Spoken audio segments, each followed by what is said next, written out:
Good morning Year 4 and welcome to Wednesday's literacy lesson. Now today we are not going to be using our comprehension book, so I would like you to have your writing book out with you today. And we're going to be following on from our previous page last Friday. Okay, so I need you to have your writing books out, not your comprehension today, and you will need a pencil or a pen with you. Okay, so before we start our learning today, we are going to have a look through our 3 sections of our SPAG starter. And let's start off with spelling. So I'm going to read the sentence to you, but you need to look very closely to see if you can spot any spelling mistakes at home. Now, if you want to rewrite the sentence with the correct spelling mistake, then that's fine. And then you can have a look on the board as we go through it to check that you've got the correct spelling mistake too.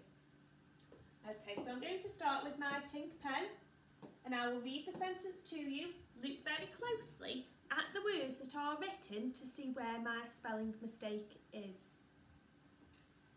Spread the butter on the bread. Okay, so that's my sentence. Spread the butter on the bread. Now have a look at my words in my sentence and see if you can spot at home where my spelling mistakes are. Have I used the correct words? So I've got spread the butter on the bread. Now I'm going to put with my pink pen an SP for spelling error above the first word in my sentence.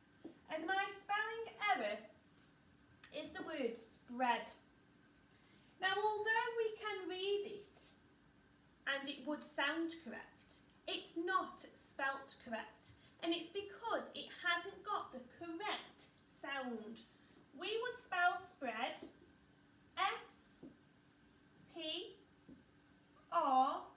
and the E sound that we get in the word would be spelt with an A and an A,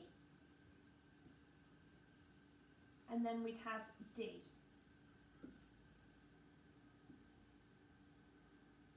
Okay, I don't think the pen likes to work there. There we go. So our spelling mistake is spread and it should be S-P-R-E-A-D.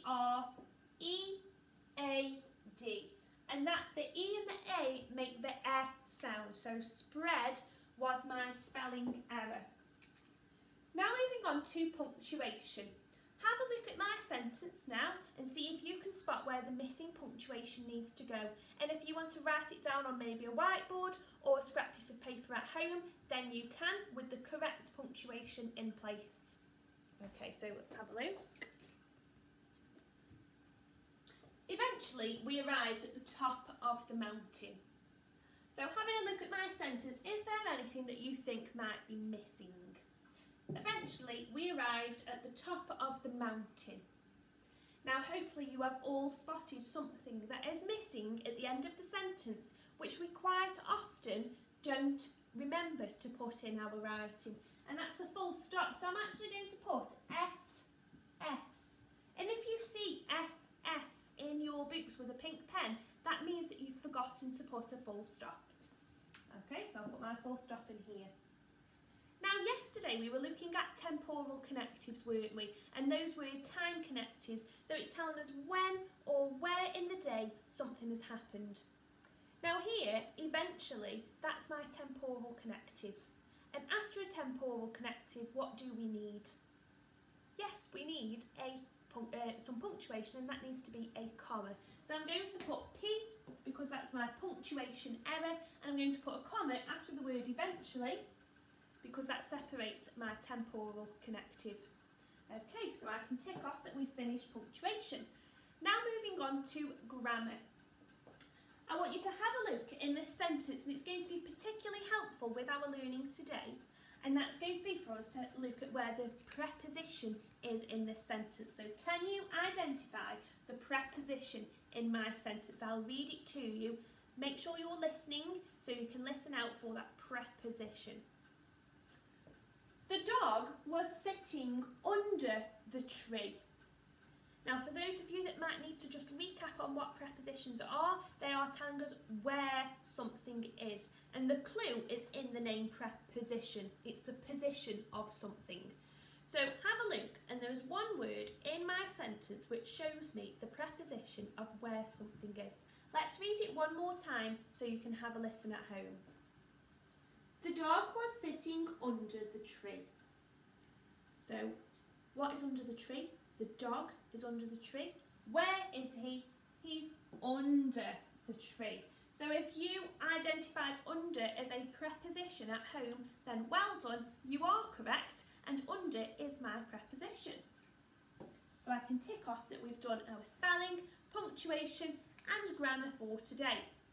Now coming on to prepositions, it links very closely into our learning question for today, and that is, can I use prepositions in my writing?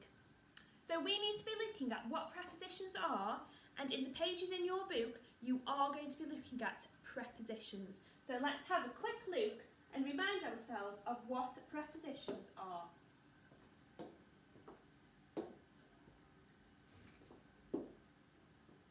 Okay, so prepositions tell us where something is.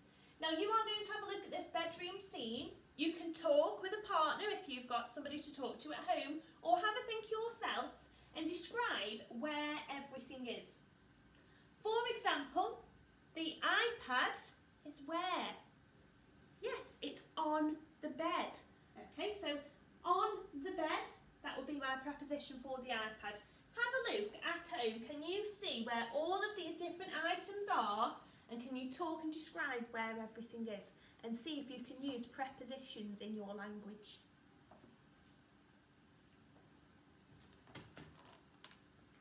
Okay, so hopefully you have had a look at home. If you do need some more time, then you can just pause my video now and you can carry on looking at the items that are in the bedroom. If not, then we will move on. So we've got 4 different examples that we can go through. So let's have a look at what these were. Oh.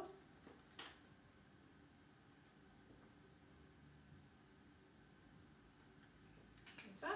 So we have got the phone which is on charge. Now the phone is next to the bed. Another one would be that the lampshade would be on the desk, on top of the desk. You could have number 3, I'm guessing, could be the desk. So the desk would be in front of the bed.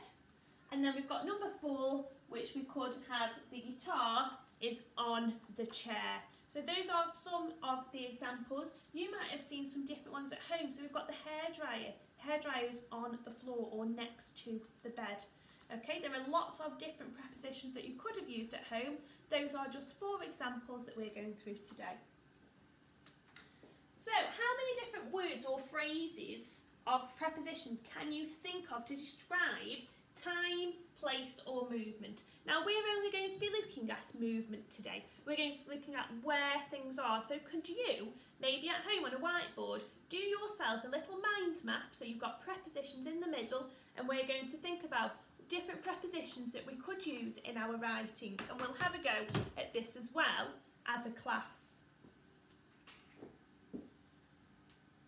Okay, so I'm going to have on top.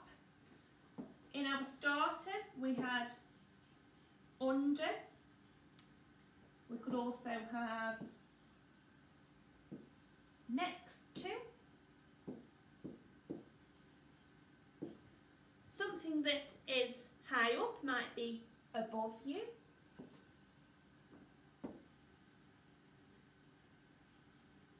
Or the opposite of above would be below. I think those are some of the prepositions that I've thought of. Can you think of any different ones at home? Can you add to our ideas? Have a think at home, any prepositions that you can think of which we haven't said. So we've got on top, under, above, below, next to. Have a think at home, any other prepositions that you can think of to describe place. Only looking at place today.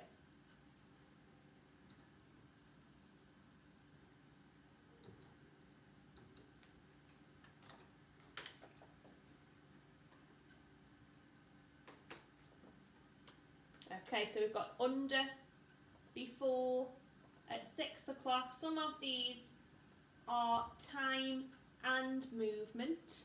So we've got above, beside, we haven't looked at that, on, we've got on top, below, we've had a look at that, and across. Okay, so keeping in mind that a preposition is a word or phrase to describe place, time or movement, what we need to do is identify which ones of these words are prepositions and which ones are not prepositions. So let's have a look at what we've got. Okay, so we've got angry. Do we think that angry is a preposition? Angry. Angry is not a preposition. Okay, before lunch. So thinking of a temporal connective, that's also a preposition for time. Before lunch would be a preposition. After school, after would be a preposition. What about the word and, the conjunction and? Do you think that would be a preposition? I don't think it would be a preposition, no, so I'm going to put it in this box. Under, is under a preposition? Is it telling us where something is? Under the bed? Yes, it is. So we can put that as a preposition. Through, is through a preposition? Yes. Okay, so well done if you got that at home. Now we've got another word which sounds very similar but a different meaning. Also, through. However, the way that this is spelt, it is the verb to throw something in past tense. So that is actually not a preposition. Beside. Now we did have a look at beside. We said that the phone was on charge beside the bed. So that is a preposition. And the last two we've got decide, which is not a preposition, and in. In is a preposition because it's telling you where. You could say that the cat is in bed. Where is the cat? In bed. Okay. Let's check we've got these right. So angry is not. Before lunch is. After school is. And is not. Under is a preposition. Through is a preposition. Through as in the action is not a preposition. Beside is. Decide isn't. And in is. So well done if you got them at home. Okay, so we're just going to have a look to see whether the sentences below have a preposition to describe place, time or cause. So let's have a look at the first one. The scissors were left next to the pencil case. Where are the scissors? They are next to the pencil case. So is that a preposition or not?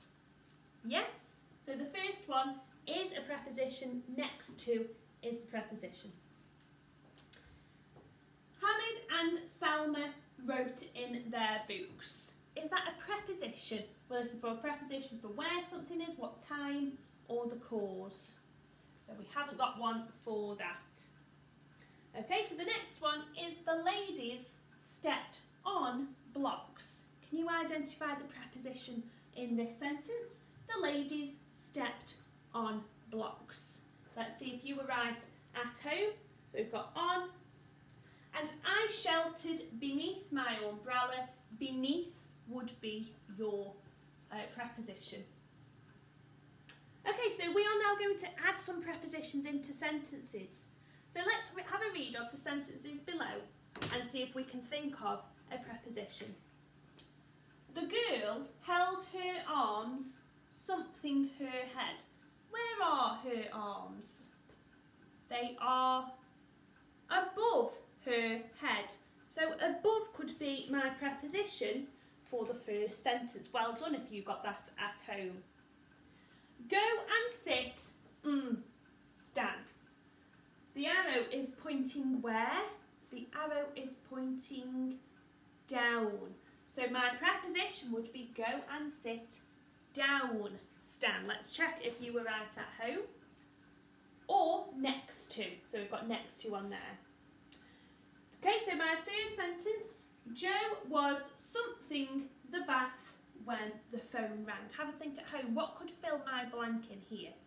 Joe was something the bath when the phone rang.